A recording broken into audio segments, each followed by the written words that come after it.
Electrocast.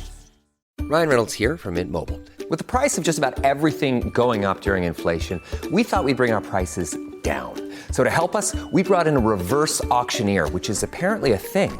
Mint Mobile Unlimited Premium Wireless. How to get 30, 30, bit to get 30, bit to get 20, 20, 20, bit to get 20, 20, bit to get 15, 15, 15, 15, just $15 a month? Sold! Give it a try at mintmobile.com/switch. $45 up front for 3 months plus taxes and fees. Promo rate for new customers for limited time. Unlimited more than 40 gigabytes per month. Slows full terms at mintmobile.com. This episode is brought to you by Experian. Are you paying for subscriptions you don't use, but can't find the time or energy to cancel them? Experian could cancel unwanted subscriptions for you, saving you an average of $270 per year. And plenty of time. Download the Experian app. Results will vary. Not all subscriptions are eligible. Savings are not guaranteed. Paid membership with connected payment account required. Hold on to your butts. We are changing the course of history as we see it. That is what Wesley demands. Now, this affects Iris. Iris, where are you? What you feel only matters to you. I do not entertain hypotheticals. The world as it is vexing enough. Iris, I have a tip for you. Don't take drugs! Or whatever movies with Wesley and Iris.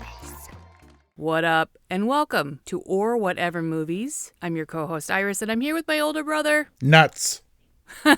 And today we're talking a movie from 2024 available on Disney Plus forever. Young Woman and the Sea. Originally, always forever envisioned for Disney Plus streaming. So a direct-to-streaming Disney original. Actually, not direct-to-streaming. It went into theaters, and I planned to take Kelly Ray. The timing kind of didn't work out, but it was getting pretty good reviews. And I was like, Jerry Bruckheimer. So that's the reason, the impetus for our discussion post, well, I guess Beverly Hills Cop Acts Left, but more importantly, Armageddon, and now Young Woman and the Sea. Wait, so Jerry Bruckheimer is the connection here, is the segue from Armageddon to Young Woman in the Sea? I thought this was your philosophical phase. I thought that's why we were here. It is, and my Top Gun Maverick connection. Oh, So, what made you want to tell this story, Jerry? Oh, myself and the writers, we couldn't find anything like for our daughters to watch, wanted to do something that they would love and stuff, and found this thing, developed it, and it's the highest testing movie I've ever done. And I was like, whoa, wait a minute. So these must be focus groups because it's not Rotten Tomatoes, because Top Gun Maverick is in the high 90s. It's not on IMDb user reviews because this is a solid 7.5 out of 10. That's actually pretty good for the public. That's pretty solid. and so I guess in the focus groups, he got an overwhelming response, but you would need it. And so based on that response, he put it in a few theaters. But from my research, this movie made like $500,000 and maybe $1 million worldwide. So it is up for awards consideration, etc., but it seems to have found its home squarely on Disney Plus with a male butt, a naked male butt, and salacious bikini. I did not expect on Disney Plus. Salacious bikini. I thought it was on. Even the French will be offended, right? I thought it would be Hulu, but no, Disney Plus. Well, for the record, we don't actually see naked butt. We see male thong butt. We don't see naked butt. The woman helps us fill in our imagination by saying, "That's a naked man." There's at least 55% naked male butt, undoubtedly naked. And I don't understand why he did that. Is he just trying to buck convention? Is he just drunk? Well, okay. I guess it's just because he's wild and she wants to be wild or defy expectations. He's willing to go against the grain, and that's what a man needs to do in order to go against the grain, whereas a woman just needs to want to swim. And everyone's like, what? Yeah. Also, shrinkage is a thing, and that's not something that the ladies have to worry about, but it's awfully bold to emerge from the cold ass sea with your cold ass, because the front part is not going to be photo ready. Not that they had camera phones or anything like that at the time. It was just surprising because swimming, at least the way Trudy's doing it, doesn't look glamorous. She looked like a sour cream dip. You mean because she was covered in lanolin and seal fat or whatever? Porpoise fat, yeah. Yeah, okay, maybe, but compared to Diana Nyad, Daisy Ridley's Trudy Ederle is like a glamour queen in the water. She came out of that jellyfish pod like I was expecting her lips to be, 20 times their size, and she came out with lip liner on. Yeah, but Marlin and Dory did it in Finding Nemo, and they just looked tired. Yeah, but they're fish. Yeah, cartoon fish at that. So she was pretty glamour puss, especially, that parade must have happened weeks after her swim because she is not bloated or stung or scraped up or anything. She's a Disney princess on the back of that float. Yep. Not Daisy Ridley's first Disney princess either. Wow. She's in the Disney fold. You know who else is in the Disney fold, apparently? Jerry Bruckheimer, who did Pirates.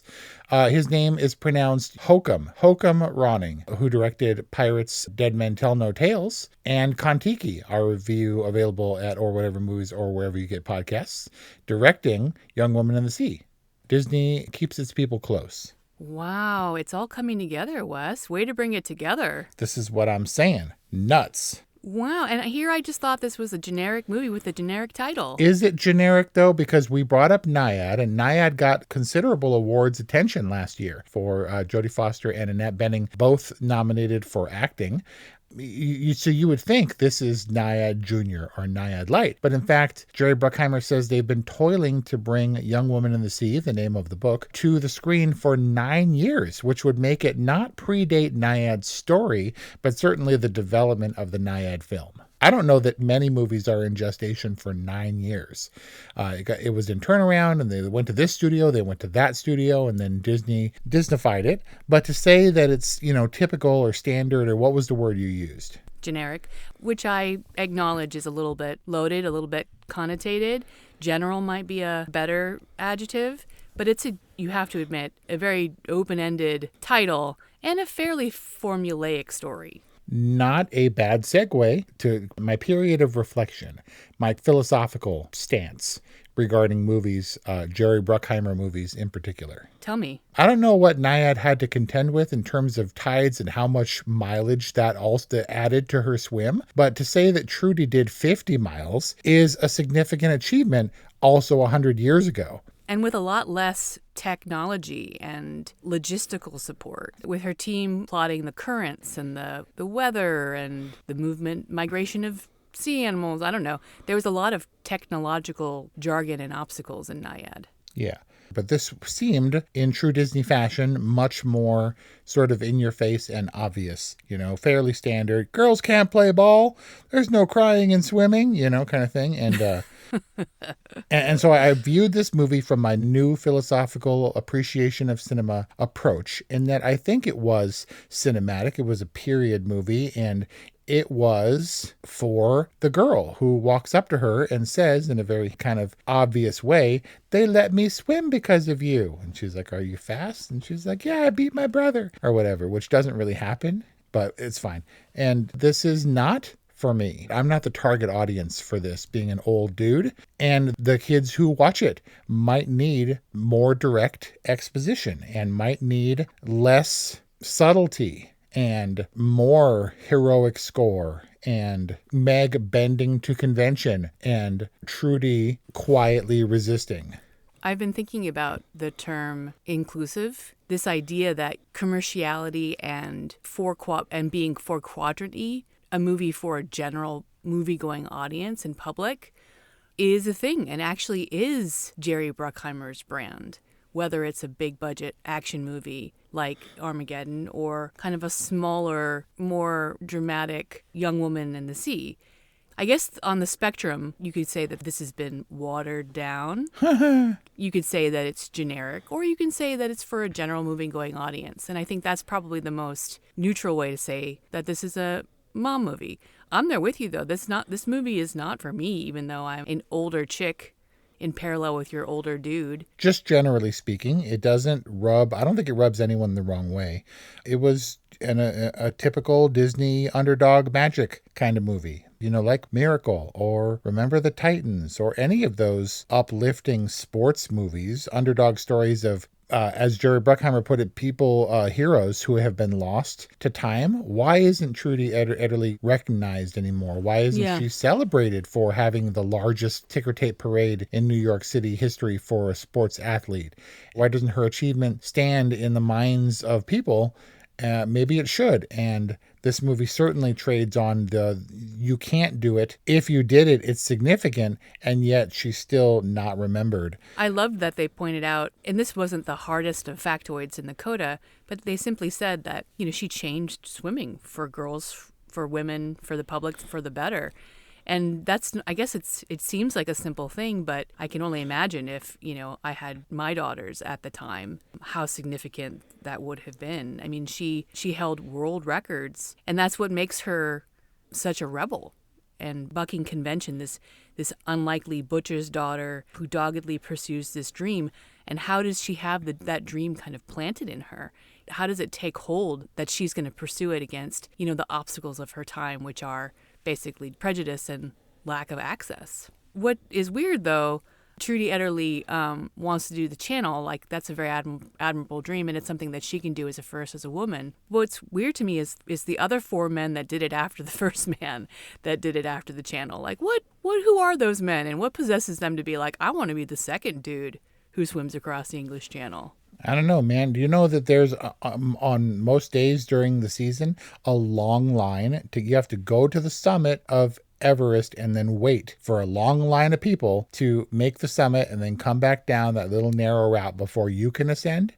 It's a personal goal, not really for the record. I think by the time that Trudy Ederle did it, there were something like 6 or 7 dudes that had done it. And of course, she was the first woman. I mean, you'd think because of a line on Everest that it's fairly routine now. Nope. People die there every single year, littered with bodies. And so it is a fantastic achievement. It's just something that not everyone can do. That she did at 19. Yeah. 19 and on her second attempt. That's kind of amazing. And the fact that she was so young is a big factor, just like the fact that Diana Nyad was 60 and so old. Yeah. Played a significant role in her decision to swim from Florida to Cuba. So this being a tale largely lost in the minds of people in history, there's some room to change things up, to not necessarily adhere to absolute truth. In the case of Nyad, there was criticism that maybe she didn't do this, or maybe all of a sudden she sped up in the middle of the swim or had some assistance or whatever, and her record, I guess, the recognition for her achievement was removed, not a part of the movie. But strange to see the things that were different in Trudy Ederle's story that the writers chose to change. For example, when she was like the underdog who was disappointed because of her poor showing in the Olympics, she was a medalist. She won a bronze medal in swimming. Dude, in real life, 2 bronzes and a freaking gold. And they're like, nah, we're not going to play that because we have to keep her an underdog for the achievement of swimming the channel. And so to that effect, they put her on the podium all frowny faced with her bronze medal. I was like, you just want an Olympic medal. What's with the frowny face? It seems like it's Disney developing the focus of a story they need for maximum emotional and inspirational impact or whatever. And a strange component of that to see, it must be difficult for young girls to conceive of the fact that what she is expected to do as a butcher's daughter is to be a wife and not go in the water because swimming is bad for girls and particularly bad for her ears. And so all the burden of societal expectation falls on Meg. Right? And Meg has to do all the stuff and isn't chosen, can't swim, isn't special when she was originally the one with all the promise, kind of has to take a backseat. And therefore we can balance Trudy's achievement, her level of skill and determination with Meg, who for the purposes of this movie sort of gives in, but the perspective is very, very clear. Meg is speaking from a modern feminist perspective regarding her plight. I'll give you a direct quote from the movie. Ready? Yeah. When she finds out that Meg is actually married and isn't going to be by her side, as she always said, Meg says, "Take this pink ribbon off your eyes, Trudy. Don't you think I know exactly where I stand? This world is forcing me to hold Carl's hand. Do you know what happens to girls around here? We can't win. They don't want us to be heroes. I'm just a girl in the world, and that's all that they'll let me be." Is that No Doubt? Yeah. But she says those things, which is the same sentiment, which is looking at her plight from a modern perspective, specifically so that modern young girls will understand how different it is, how it's absurd that she would be in this position. And this is where it gets wonky for me, where I'm like, it seems a little bit too self-aware. Wait, what's wonky? The fact that Gwen Stefani had to break out in rock music in the 90s? And that this is just repeating itself? I'm saying that the message, I'm not sure that Meg would have that perspective entirely. I'm never going to be a Marvel superhero, Trudy. I'm just going to be the woman lost to time, and you need to go and be a Disney movie or a Disney princess or whatever, is what it felt like. And I think that's because Jerry Bruckheimer and Håkon Roning were speaking directly to young girls, to the target audience. For a little bit of enhanced historical perspective. And in that way, it felt wrong to me and it felt preachy and too on the nose, but that's because it wasn't meant for me. I didn't find it as inspirational as the young girl who idolizes Trudy and approaches her and wants to thank her, Maybe it wasn't meant for you, but also that may not have worked for you because Meg's turn is rather abrupt. In one scene, she's coming home drunk and defying her parents, saying, I'm in love, and he loves me, and he wants to marry me. And they're like, no. And she's like, And then in the next scene, she's like, I'm engaged, not to the guy that I was really in love with, but the one that I'm being set up with. And you're like, wait, what? Why?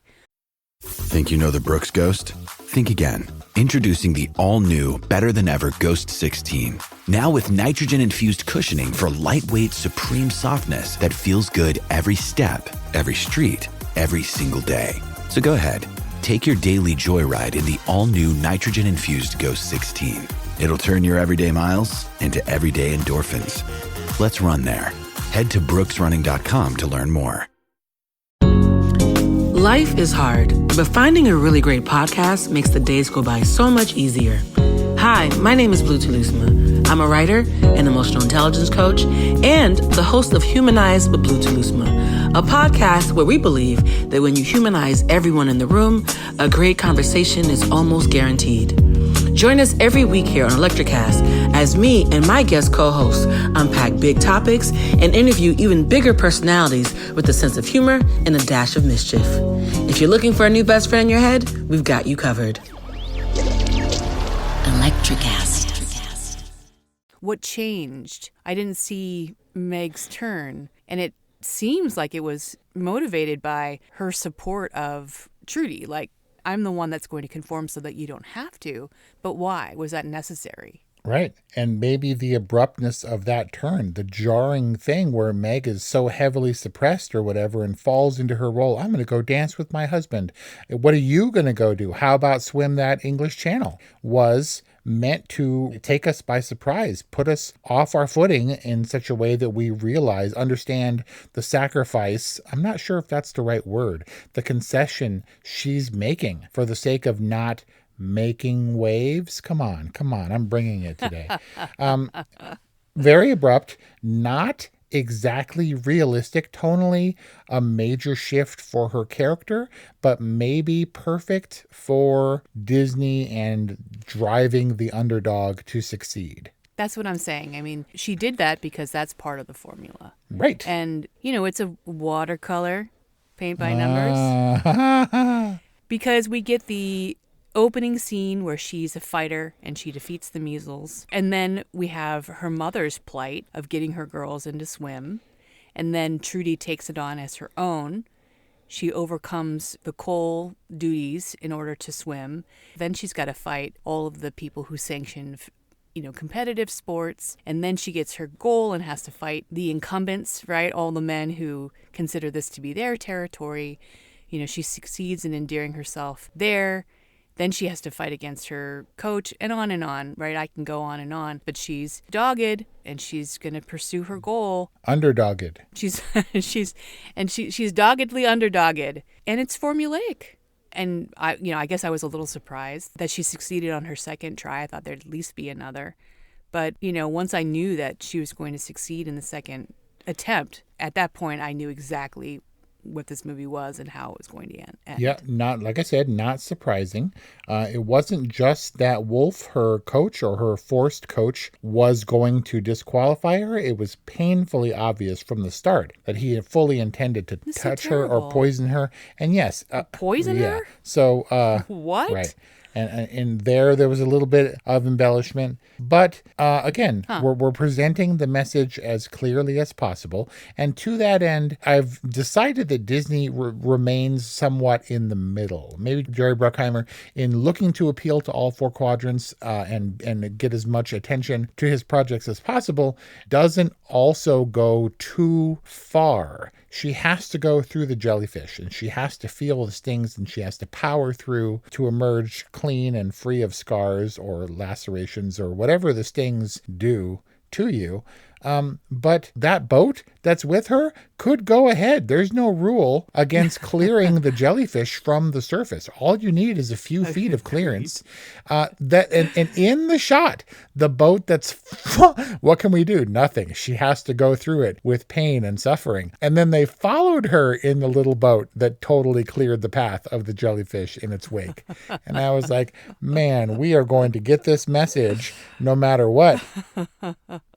That's so true. They could have just cut a path. Right? Very heroic. And Meg is on her sister's side ultimately, and so is the mom and the coach, and super industrious, and fixes that mask. And she's going for something never attempted, and it's costing all this sponsorship money and all, et cetera, et cetera.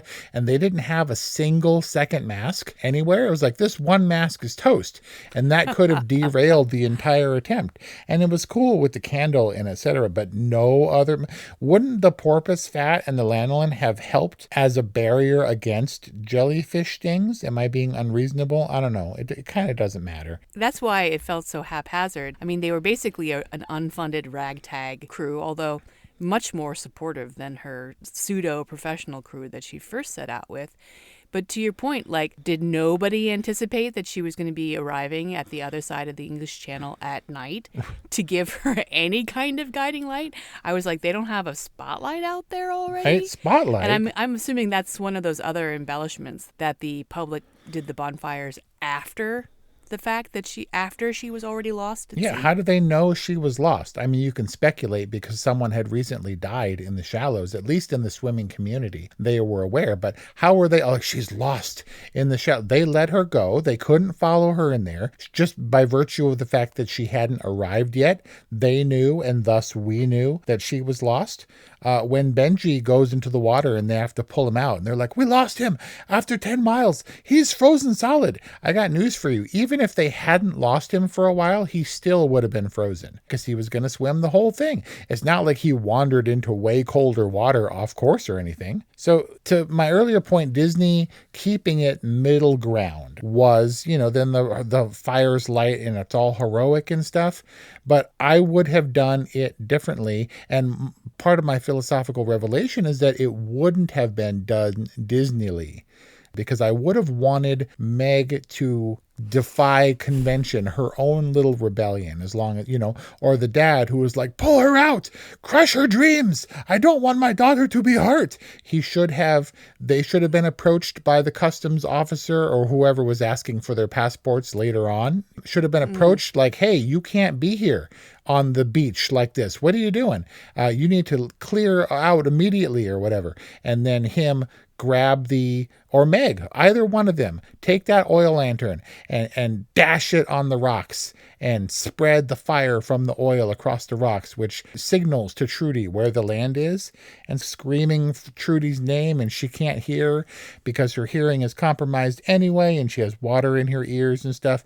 And I would have gotten much more extreme and much more crying and like fearful for her life, and she's just kind of in the water doing her thing for an ultimate triumphant return. But that's not the way that Disney does things. I feel like after all the talk about, I'm just a butcher and my daughter or whatever, and Meg, they should have freed themselves by destroying the oil lamp and spreading a huge fire on their own. Should have broken free of their social prisons and defied the police and stuff, Not for Disney. So channeling your philosophical phase, get it? Yeah, channeling, got it. Anyway, I'm sitting here thinking about Disney. And listen, I'm on board. Like, I'm going to Disneyland on Tuesday. And part of the reason I'm looking forward to it is because you go there to get swept up in the magic. I don't know why I'm swimming against the current of this movie and not just going with the flow of what it is and what Disney is. I guess I'm trying to figure out why, if I'm on board for what Disney is and what it stands for in so many respects, like why this feels so phoned in to me. Interesting. I think stylistically, this movie is in place.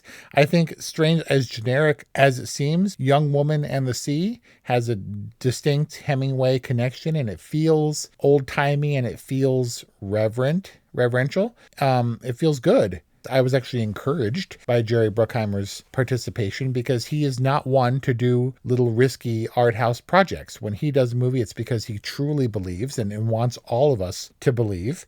And so I was kind of on board from the beginning, which made me seek this movie out. I can't really bring it down for any reason, and you're trying to put your finger on what made it feel phoned in. You take your daughters to kids' movies that aren't meant for you, and they're like, it's amazing. And you play it on repeat so that when I suggest covering Disney movies, you're like, because you've already seen them once in full and maybe 7 times in parts because your kids love them so much. I don't see anything wrong with Young Woman in the Sea, especially when you're talking about it to people like mom and dad or Kelly's parents or your kids. What's the problem? There's no problem. What's Mom's review of Young Woman in the Sea? Cute. It's a woman's movie, a girl's movie, but it's a woman's movie. She did that. For my new philosophical approach to movies, and Jerry Bruckheimer movies in particular, I have to overlook the stuff that maybe makes it ring a little bit false to me and understand that the point is the message. And people are getting the message. Test audiences love the movie. Audience score for Rotten Tomatoes, love the movie. What's your problem? The point is the message, and to be inspired and to walk away feeling a little bit lighter, a little bit cleaner about the people who have paved the way, that have cut the waters ahead of us. Man. Especially women. I think you're running out. You're just treading water now. To be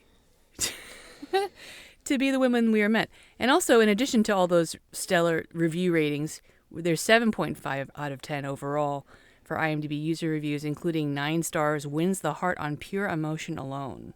9 stars, man. But that is also a yes or no. Does it fail or succeed? Is this tomato rotten or fresh, right? It succeeds because it's emotional. And I can't argue with that, even if it didn't strike me emotional. I mean, there's no more better indication that this was geared to stir up our nationalism and inspiration than the fact that this movie is about 100 years ago. But she participated in the 1924 Olympics, which took place where?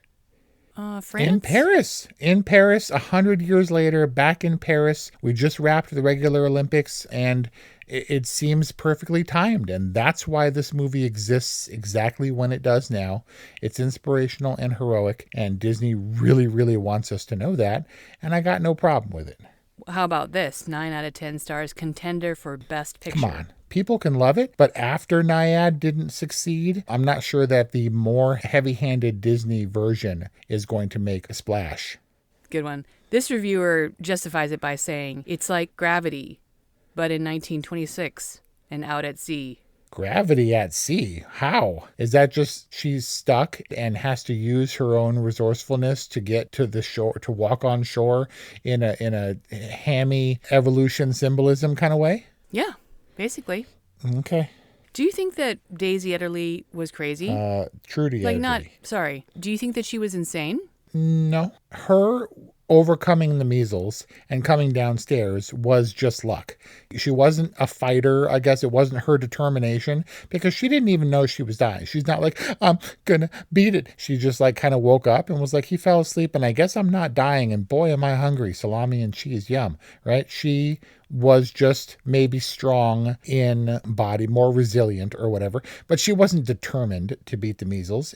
She was determined to get in the water because people tried to put baby in a corner, and that wasn't going to happen. I think that because she had the limitation and because she was, somehow fiercely independent and determined that she wasn't going to let anybody stop her, you don't pull me out of the water no matter what.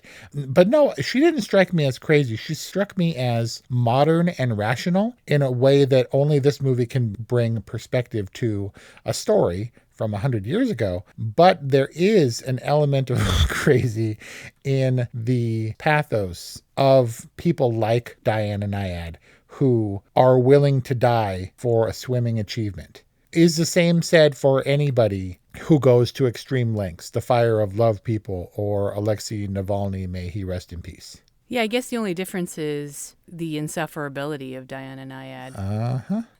Wes, it seems like you're on board with this one. No, I'm off board. I'm in the water with Trudy Ederle, and I support her endeavor, and I want women to succeed, and I want Benji to succeed, and I want everyone to succeed, including Hokum, Ronning, and Jerry Bruckheimer and Disney, in bringing inspirational tales to the screen, because I am philosophically balanced these days. So this is the feel-good, family-friendly, women's empowerment, Coda-esque Best Picture? No. Totally movie? No, sorry. This is a good entry for the people who are looking for some Coda-like inspiration and relief in the streaming wars. And those people will see and should see this movie, and I'm giving it a definite all right rating. Am I going to be in hot water if I go boring? No. Like full boring? But that is your perspective as a modern woman who overcame obstacles personally and professionally to get to where you are today. It takes a real woman to stand up and say, Trudy and her story and the young woman in the sea sucks. I mean, I have no problem with the filmmaking. I have no problem with it being what it is, but it's not for me. I find it to be too middling. I'd feel so guilty. Maybe I'm just not there philosophically. I need more of a filmmaker's perspective on this story. Man.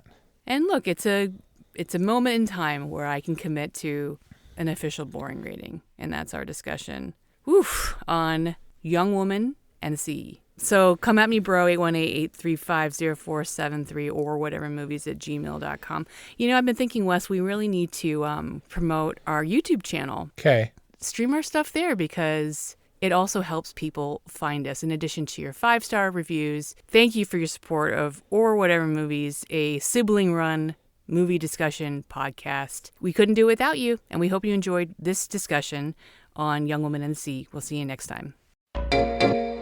Hey there, fabulous souls. I'm Stephanie Baklaan. And I'm Eden Alpert. And we're the hosts of the brand new podcast, Unapologetically Fab. Get ready to join us on an amazing and real journey as we dive into life after 40 and own it.